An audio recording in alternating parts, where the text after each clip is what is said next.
Hi everyone, welcome in my YouTube channel Eco Accounts Tutorial by Jinal and don't forget subscribe and like। अपने क्या चल रहा था, economics का model paper चल रहा था। उसके अंतर्गत मैंने ना 15 क्वेश्चन करवा दिए थे, बहुविकल्पिक जो प्रश्न थे वो। उसके बाद ये जो मॉडल पेपर है वो मैंने कहाँ डाला है, टेलीग्राम ग्रुप में भी डाला है और व्हाट्सएप ग्रुप में भी डाला है। जिसे नहीं उतारा हो तो वहां से उतार लेना और एक बार चेक कर लेना। अब अपने क्या रिक्त स्थान वाले जो क्वेश्चन थे उसमें फर्स्ट पे चलते हैं। कीन्स की प्रसिद्ध पुस्तक डैश डैश डैश है। तो पहली बात तो कीन्स का पूरा नाम क्या है, कीन्स का पूरा नाम क्या है, कमेंट भी कर देना ताकि मेरे को पता रहे। जॉन मिनार्ड कीन्स, पूरा नाम भी आ सकता है, आगे डैश डैश करके छोड़ दे तब, ठीक है। तो क्या लिखना है तब, जॉन मिनार्ड कीन्स। ये भी क्वेश्चन आ सकता है कि कीन्स का पूरा नाम बताइए, तो तब क्या बोलोगे, जॉन मिनार्ड कीन्स। उसके बाद उनकी प्रसिद्ध पुस्तक क्या है, the general theory of employment interest and money. The general theory of employment interest and money, ये किसकी बुक का नाम हो गया। अब ये बुक तो लिख दी, किस पर थी ये बुक, व्यष्टि पर या समष्टि पर या दोनों पर थी, तो किस पे थी, समष्टि पर थी ये बुक, समष्टि अर्थशास्त्र पर आधारित थी। किस पर आधारित थी, समष्टि अर्थशास्त्र पर। किस पर आधारित थी, समष्टि अर्थशास्त्र पर। कब लिखी गई ये भी आ सकता है टाइम, बुक का नाम लिख दे और कब लिखी तब आ जाता, तब 1936 लिखना। कब लिखना है, 1936। तो इसके 3 क्वेश्चन बन सकते हैं एक्स्ट्रा, वो मैंने बता दिए। पहले तो पूरा नाम पूछे कीन्स का तो क्या लिखना है, जॉन मिनार्ड कीन्स। उसके बाद पुस्तक का नाम तो the general theory of employment interest and money. उसके बाद अगर ये क्वेश्चन ना पूछ के कब लिखी गई ये पुस्तक ये बता दे तब 1936 में, और किस पर लिखी गई थी, किससे संबंधित है, यूं आ गया तब व्यष्टि अर्थशास्त्र से, ठीक है। तो एक बार इसका स्क्रीनशॉट ले लेना और साथ में लिखते हुए भी चलना। गैर योजनागत व्यय की प्रमुख मद है, क्या है, गैर योजनागत व्यय की डैश डैश डैश मदें हैं। तो पहला क्या है, ब्याज अदायगी और उत्पादन, इसके अलावा भी है, नहीं लिखेंगे चलेगा, 2 ही लिख देंगे। तो क्या क्या है, ब्याज अदायगी और उत्पादन। अगला है सीमांत उपभोग प्रवृत्ति तथा सीमांत बचत प्रवृत्ति का योग है। योग डैश डैश डैश होता है, मैंने इसका एक फॉर्मूला बताया था तुम लोगों को ध्यान हो तो, MPC प्लस MPS इक्वल 1 बताया था कि बताया था, ये कौन सा, इसी मॉडल पेपर के अंतर्गत अब सदन में क्वेश्चन आया था 0.5 वाला आया था ना, तो उसका आंसर भी निकाला गया था। तब क्या देखे रखा था, MPS देके रखा था, 0.5 देके रखा था, इसको निकालना था, इसको पता नहीं था और ये 1 था। तो फिर क्या किया था, यहाँ पर ट्रांसफर करके किया था। तो मतलब क्या है, इन दोनों का योग मिलाकर कितना होता है, 1 होता है। क्या होता है, 1 होता है। तो यहाँ पर क्या योग आएगा, इनका 1 योग होता है। क्या आएगा, 1 योग होता है। मैंने ये भी चीज बताई है, अगर अभी ये वाला दिया है, ये वाला देते और ये वाला नहीं देते तब किस तरीके से करना था, एक बार वो चेक कर लेना तुम। वस्तु के बदले वस्तु का विनिमय डैश डैश डैश कहलाता है। अब अपन कोई भी वस्तु है, मैंने बोला कि मार्कर, मार्कर के बदले मुझे पेन चाहिए, तो मैं क्या करूंगी, ऐसे व्यक्ति को ढूंढूंगी जिसको है ना पेन चाहिए होगा, सॉरी उसको क्या चाहिए होगा, मार्कर चाहिए होगा, और मुझे उसके पास क्या होना चाहिए, पेन भी अवेलेबल होना चाहिए। वैसे वस्तु को क्या करेंगे, वैसे व्यक्ति को ढूंढेंगे, तब कौन सा कहलाएगा, वस्तु विनिमय कहलाएगा। क्या कहलाएगा, वस्तु विनिमय कहलाएगा। डैश डैश डैश फलन आगतो व निर्गतों के मध्य संबंध को दर्शाता है। किसके मध्य दर्शाता है, उत्पादन, किसके मध्य दर्शाता है, उत्पादन के मध्य। रेखीय मांग वक्र के मध्य बिंदु पर मांग की लोच डैश डैश डैश के बराबर होती है, कीमत के बराबर होती है। किसके बराबर होती है, कीमत के बराबर।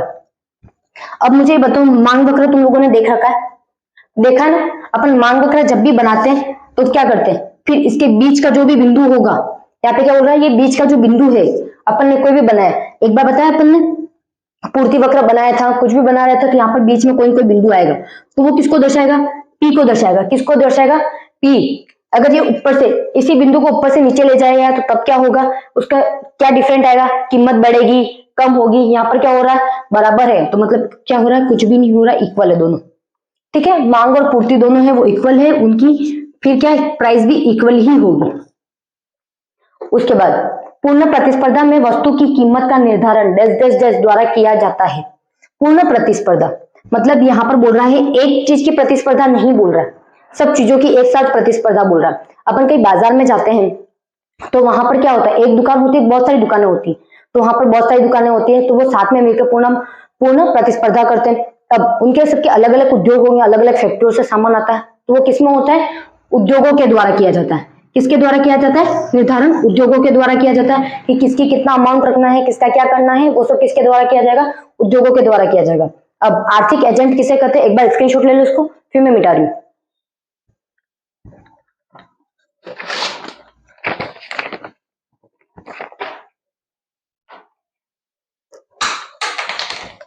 ले लिया स्क्रीनशॉट।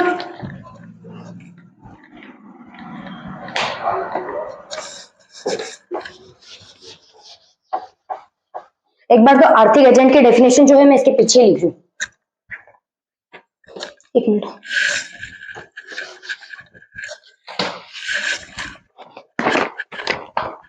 ऐसे व्यक्ति अथवा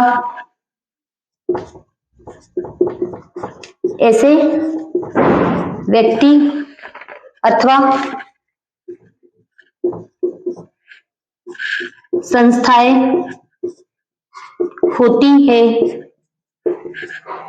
जो आर्थिक निर्णय लेते हैं।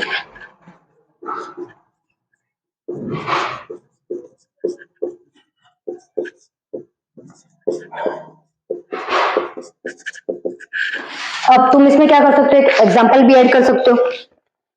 यहाँ पर क्या बोला गया है, ऐसे व्यक्ति अथवा संस्थाएं होती है, कैसे व्यक्ति हो सकते हैं, यहाँ पे एजेंट बोला है, आर्थिक तौर पे तो तुम लोगों को पता ही होगा आर्थिक क्या होता है।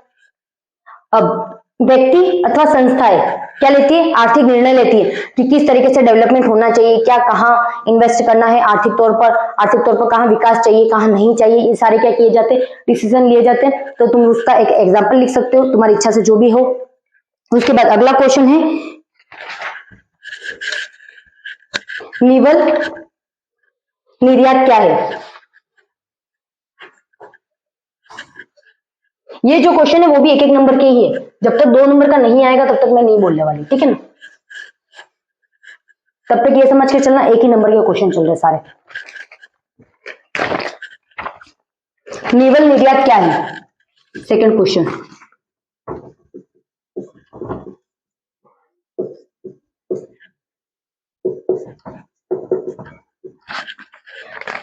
निवल का अर्थ क्या है, तुम लोगों ने पढ़ा होगा, तुम लोगों को पता होगा। शुद्ध निर्यात, एक मिनट मैं डेफिनेशन लिख देती हूँ, उसके बाद मैं तुम लोगों को एक्सप्लेन कर दूंगी। ज्यादा भी एक्सप्लेनेशन नहीं दे सकती, इतना ध्यान रखना। शुद्ध निर्यात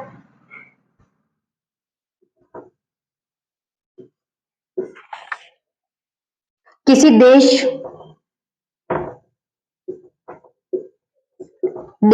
के कुल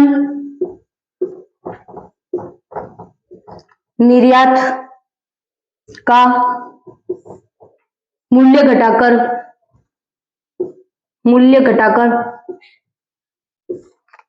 उससे कुल आयात का मूल्य है। क्या है, निवल निर्यात क्या है, शुद्ध निर्यात मतलब जो अपन ने निर्यात किया है सामान का, इस देश से दूसरे देश में जो भी सामान भेजा है अपन ने, उसका क्या करना है, कुल निर्यात टोटल करनी है उनकी। उसके बाद मूल्य को घटाकर, किससे घटाना है, जो अपन ने आयात किया है, वहां से सामान जो भी मंगवाया है, पहले तो क्या करना है, किसकी टोटल करनी है, जो अपन ने निर्यात किया उसकी टोटल करनी है। फिर दूसरी किसकी करनी है, आयात, जिसकी क्या किया अपन ने वहां से खरीदा है सामान, उसका क्या करना है, टोटल करनी है। उसको घटाकर जो भी मूल्य आएगा उसको कौन सा मूल्य कर लेंगे, निवल निर्यात कहा जाता है। वो क्या कहा जाता है, निवल निर्यात। अगला क्वेश्चन, अर्थव्यवस्था की कोई एक केंद्रीय समस्या लिखिए। अर्थव्यवस्था की कोई एक केंद्रीय समस्या लिखिए।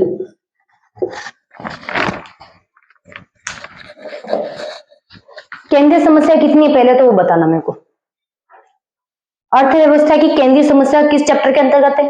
फर्स्ट चैप्टर के अंतर्गत है। मैंने तीनों बहुत अच्छे से बताई है। और कितनी है? 3 है। कितनी समस्या है? 3 है। बट यहां पर कितनी बोला गया? एक ही बोला गया। अब ये नहीं हो कि तुम एक को लिख के पॉइंट लिख के छोड़ दो, उसके अंदर तो थोड़ा बहुत लिखना, ठीक है? जैसे तुम लोगों को जैसा सही लगे उस तरीके का लिख देना। मैं अभी ना तीनों की तीनों बता रही हूं, उसमें तुम लोग देख लेना। क्या उत्पाद किया जाए? क्या उत्पादन किया जाए? कैसे उत्पादन किया जाए? उत्पादन किया जाए, किसके लिए उत्पादन किया जाए?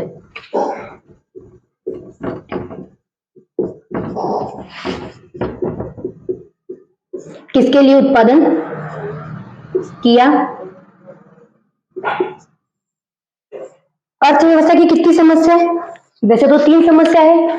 क्या उत्पादन किया जाए, कैसे उत्पादन किया जाए और किसके लिए उत्पादन किया जाए। बट यहां पर कितनी बतानी है? एक ही बतानी है। उसके बाद यहां पर क्या उत्पादन किया जाए। उत्पादन का मतलब क्या होता है? अपन कोई भी चीज उत्पादित करते हैं, खाने के रिलेटेड हो,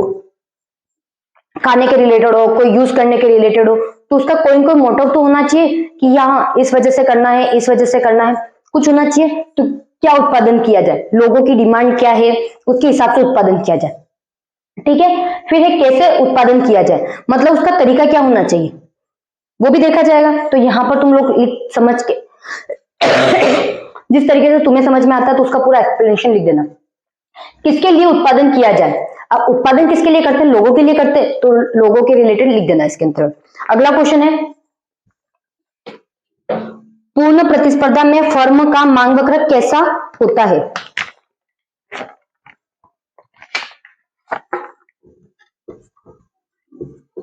पूर्ण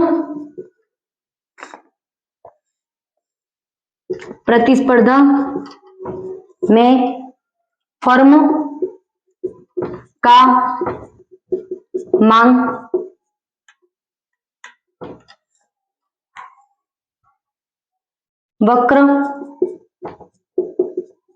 कैसा होता है? पूर्ण प्रतिस्पर्धा में मांग वक्र कैसा होगा? पूर्ण प्रतिस्पर्धा में जो मांग वक्र होगा वो कैसा होगा? पूर्ण लोचदार होगा। कैसा होगा? पूर्ण लोचदार होगा। यहां पर कैसी होती है आंसर? वक्र कैसा होता है? पूर्ण लोचदार।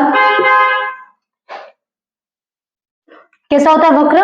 पूर्ण लोचदार होता है। अब इसका जो डायग्राम बनाना है वो बना देती हूँ, रेखा चित्र भी है इसके साथ, ठीक है?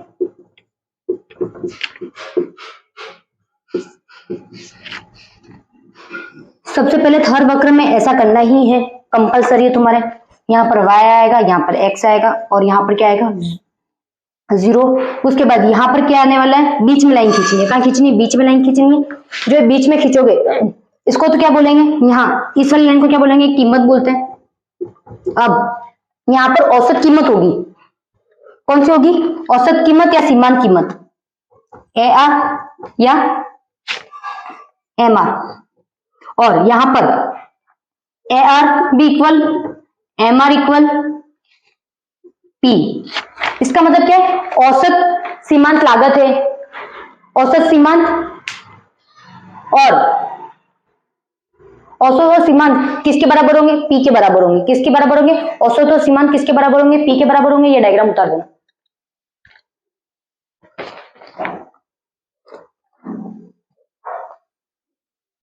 अब अगला क्वेश्चन है 5वें नंबर का, सकल घरेलू उत्पाद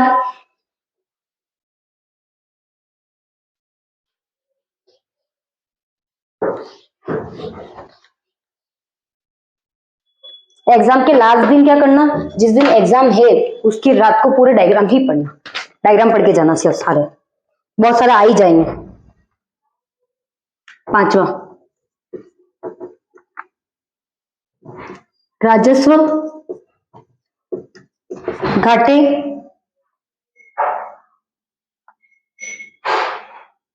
सकल घरेलू वाला पहले था, बट कोई नहीं, ये लिख दो तो का सूत्र बताइए। राजस्व घाटे का सूत्र बताइए। तो इसके लिए है राजस्व घाटा इक्वल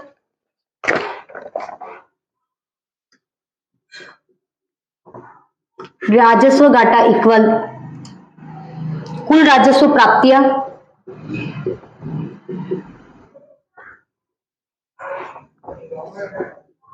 प्राप्तियां माइनस कुल राजस्व व्यय।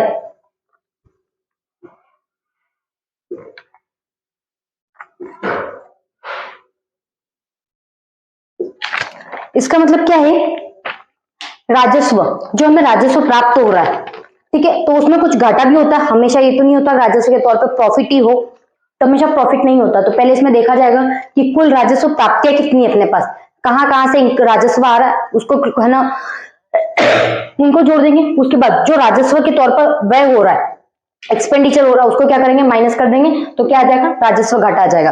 अब सकल घरेलू उत्पाद क्या है, अगला क्वेश्चन। अभी भी एक एक नंबर के ही चल रहे हैं। सकल घरेलू उत्पाद क्या है,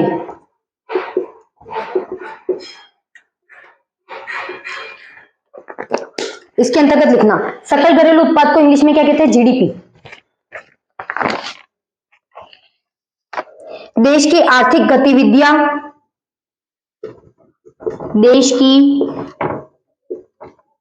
आर्थिक गतिविधियां और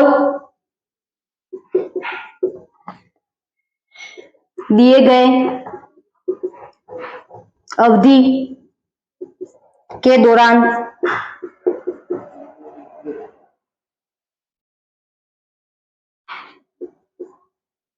अपनी सीमाओं के भीतर उत्पादित वस्तुओं और सेवाओं का कुल मूल्य दर्शाती है। वस्तुओं और सेवाओं का कुल मूल्य दर्शाती है।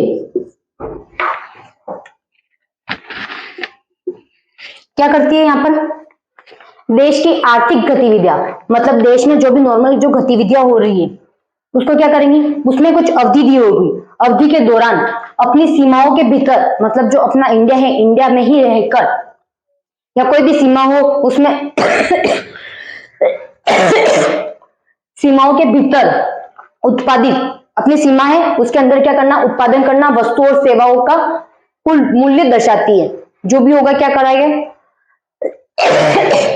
क्या करेंगे, वस्तु और सेवाओं का मूल्य दर्शाती है, उसको क्या कहेंगे, सकल घरेलू उत्पाद या जीडीपी। अगला क्वेश्चन है, विदेशी विनिमय बाजार के दलाल कौन होते हैं, लिखिए। विदेशी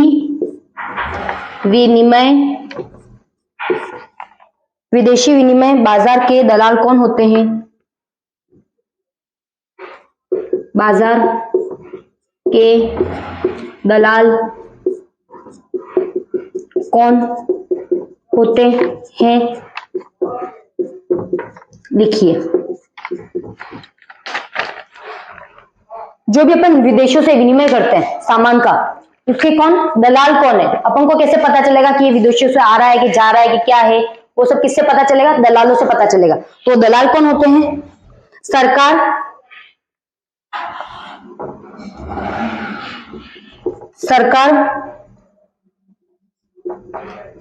केंद्रीय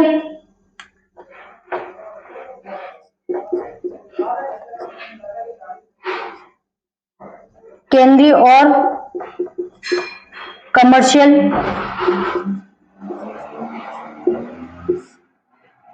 बैंक, फर्म, ब्रोकर आदि। किस किस से पता चलता है? कौन कौन दलाल होते हैं? एक तो सरकार होती है, केंद्रीय और कमर्शियल बैंक होते हैं, फर्म होते हैं और ब्रोकर होते हैं आदि।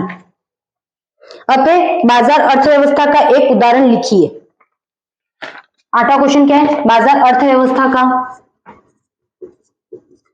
बाजार अर्थव्यवस्था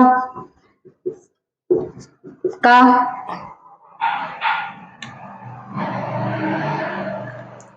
एक उदाहरण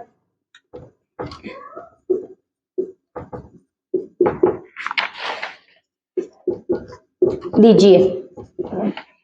अब इसके अंतर्गत क्या है, मैं बोल रही हूं, तुम लोग लिख दो। ऐसी अर्थव्यवस्था होती है, बाजार अर्थव्यवस्था ऐसी अर्थव्यवस्था होती है जिसमें निवेश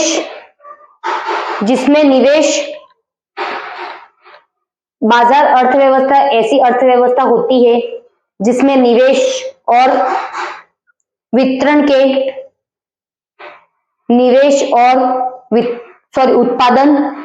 उत्पादन और वितरण के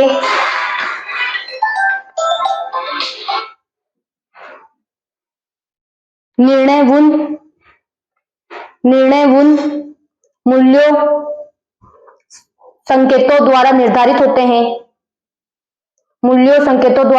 होते हैं जो प्राकृतिक रूप से स्वयं ही मांग और आपूर्ति की स्थिति से उत्पन्न होते हैं। अब बजट रेखा क्या है? अगला क्वेश्चन है, बजट रेखा क्या है? एक मिनट,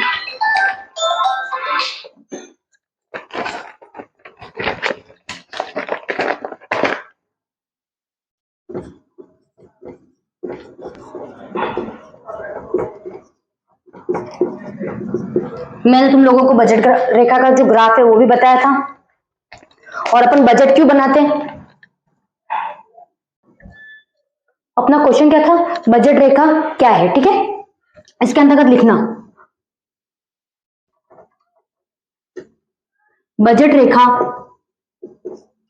के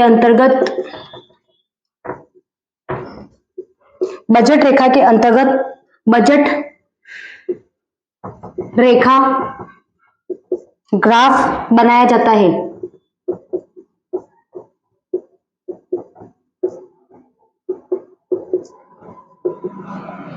जिसमें हम दो वस्तुएं लेते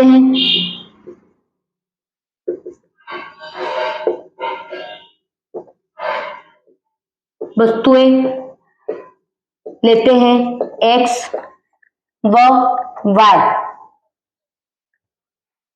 जिसकी प्रति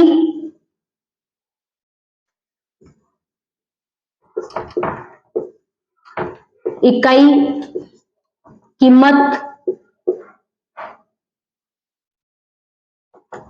px py से की जाती है।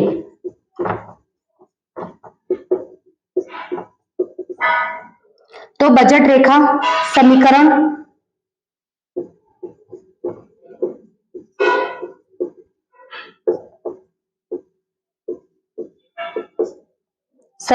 या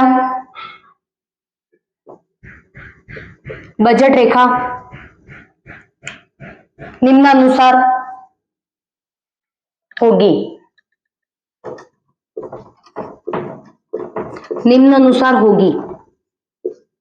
इसमें जो समीकरण है वो बता रही हूं मैं, m equal x point px plus y point py।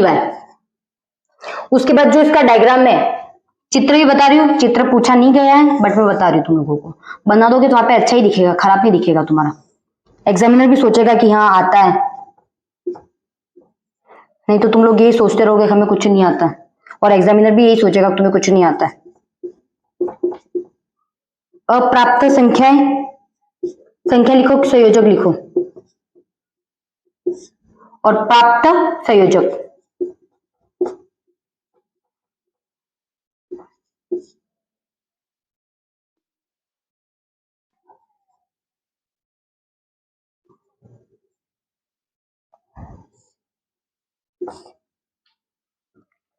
ये क्या है? बजट रेखा है।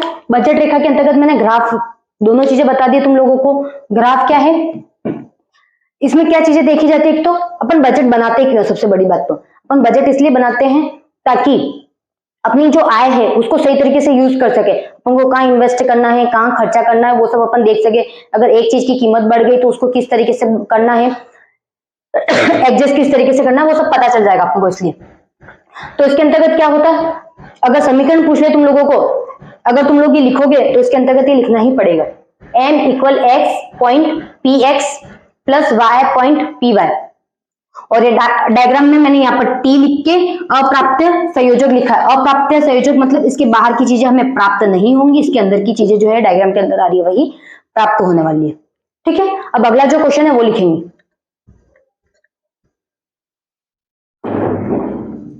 क्या था? सरकार द्वारा घाटे का वित्तीय पोषण कैसे किया जाता है। लास्ट क्वेश्चन है, इसके बाद कौन कौन से नंबर के क्वेश्चन चालू होंगे? 2-2 नंबर वाले क्वेश्चन चालू होंगे। ठीक है, आंसर, जब कोई सरकार कर बढ़ाने के बजाय धन उधार लेकर व्यय का वित्तीय पोषण करती है तो उसे घाटे की वित्तीय पोषण के रूप में जाना जाता है। बजट घाटा तब होता है जब सरकार संग्रहण से अधिक खर्च करती है। सार्वजनिक राजस्व और सार्वजनिक व्यय के बीच की इस कमी को उधार के पैसे से पूरा किया जा सकता है। इसका मतलब क्या है? मतलब ये है कि जब कोई सरकार, क्या है, गवर्नमेंट है, वो क्या कर रही है, उनका क्या, अपने जो, अभी तुम लोगों ने देखा होगा कि गवर्नमेंट के पास क्या है, इनकम है कि कम है? इनकम नहीं है, उन्होंने क्या लेकर रखा? दूसरे देशों से ब्याज पे लोन लेके रखे। लोन लेके रखे नहीं रखे, अब क्या किया उन्होंने? वही जो धन लिया है उसको क्या बोलेंगे? धन का उधार लेकर क्या करके रखा है? उधार लेकर रखा है, तो वो कौन सा कहलाएगा? वित्तीय पोषण कहलाता है। तो उसे घाटे की वित्तीय पोषण के रूप में जाना जाता है। क्या कहते हैं उसको? घाटे का वित्तीय पोषण। मतलब जितनी कमी आ रही है उसको क्या बोलेंगे? घाटे का वित्तीय पोषण कहते हैं। बजट घाटा तब होता है, मतलब बजट, जो गवर्नमेंट अपना बजट बनाती है कि इतना यहाँ पर इन्वेस्ट होना चाहिए, यहाँ पर इतना शिक्षा विभाग में, इतना चिकित्सा में, इतना जो भी बजट का बना हुआ है, तब सरकार संग्रहण से अधिक खर्च करती है। क्या करती है? संग्रहण, मतलब उनके पास जितना बजट है, मतलब ये सोच लो 2 करोड़ का बजट है तो उन्होंने 4 करोड़ खर्च कर दिए, तब तो सार्वजनिक राजस्व और सार्वजनिक व्यय के बीच इस कमी को उधार के पैसे से पूरा किया जाता है। मतलब जो दूसरी जगह इन्वेस्ट किया जा रहा है, 2 करोड़ एक्स्ट्रा खर्च किए जा रहे हैं, वो कहां से आएंगे? उधार लेकर। कहां से आएंगे? उधार लेकर करेंगे। उसकी कमियों को पूरा कहां से करेंगे? उधार लेकर करेंगे। तो उसे क्या कहते हैं? सरकार द्वारा घाटे का वित्तीय पोषण कैसे किया जाता है वो बताया पूरा। अब लघुतरात्मक प्रश्न है, कितने नंबर के? 2 नंबर के हैं। निवेश को परिभाषित कीजिए। तो इसके अंतर्गत मैं बोल रही, लिख देना तुम लोग, या फिर मैं लिख दूं साथ में लिख देती हूँ, उसके बाद कल करेंगे। आधा मॉडल पेपर तो हो गया, आधा ही बाकी है। निवेश या उत्तर इसका, निवेश या विनियोजन, विनियोजन नहीं, विनियोग का सामान्य आशय ऐसे व्ययों से है जो उत्पादन क्षमता में वृद्धि लाए। यह तात्कालिक उपभोग, व्यय या ऐसे व्ययों से संबंधित है संबंधित नहीं है, ऐसे व्ययों से संबंधित नहीं है जो उत्पादन के दौरान समाप्त हो जाए।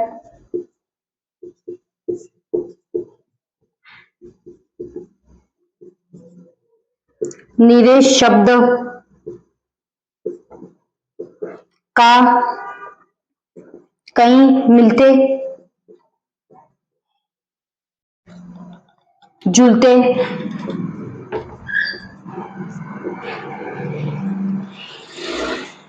अर्थों में अर्थशास्त्र, वित्तीय तथा व्यापार प्रबंधन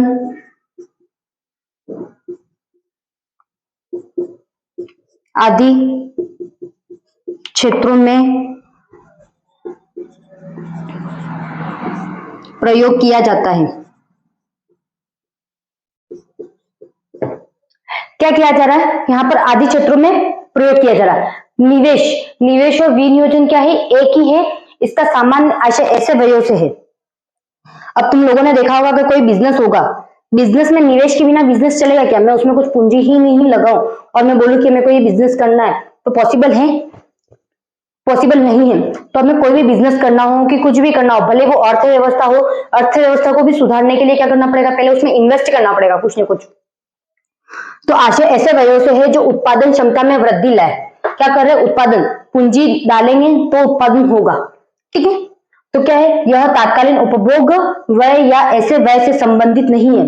मतलब ये उपभोग व्यय या फिर उसको यूज करने के लिए नहीं है, ये व्यय नहीं किए जा रहे, जो उत्पादन के दौरान समाप्त हो जाए, जिसका उपयोग करें अपन और समाप्त हो जाए। निवेश शब्द का कई दूसरे भी अर्थ मिलते जुलते। अर्थशास्त्र में वित्तीय तथा व्यापार प्रबंधन आदि क्षेत्रों में प्रयोग किया जाता है। क्या किया जाता है? वित्तीय और व्यापार में, जो व्यापार का प्रबंधन है, व्यापार को किस तरीके से चलाना है, उसके लिए इसका प्रयोग किया जाता है। आज के लिए इतना ही। And don't forget subscribe and like. Okay bye.